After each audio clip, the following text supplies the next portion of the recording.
Ever noticed how it feels like we're being attacked when someone criticizes something we care about? You're not alone. According to Audrey and Jonathan Ichikawa, we've stumbled upon the phenomenon of defensiveness. Now, defensiveness isn't just a feeling.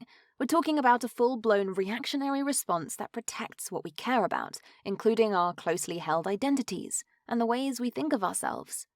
Yes, it turns out that defensiveness has a lot to do with identity, and identity has a lot to do with how other people see you.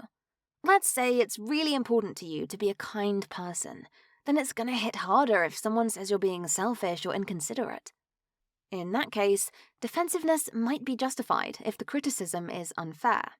But even if we learn to be defensive for really good reasons, it can still make us a little like misguided superheroes. It can make us super at defending ourselves, even when we should stop and think about whether we might have been wrong and how we might improve.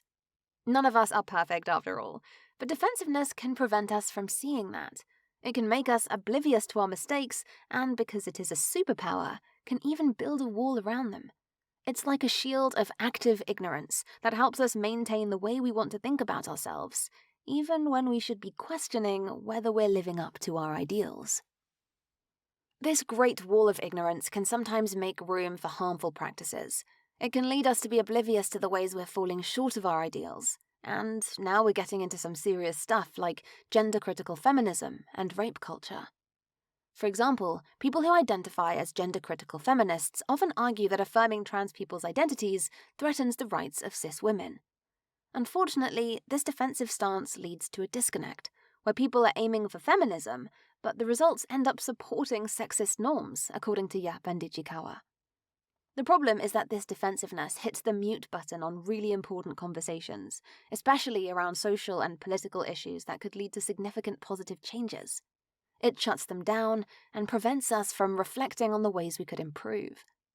Remember how we talked about that wall of ignorance?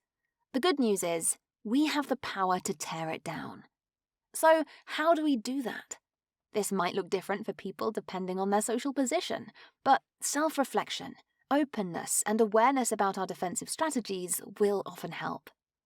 By acknowledging our defensiveness, we can pave the way for more productive dialogues and better understanding of both ourselves and others.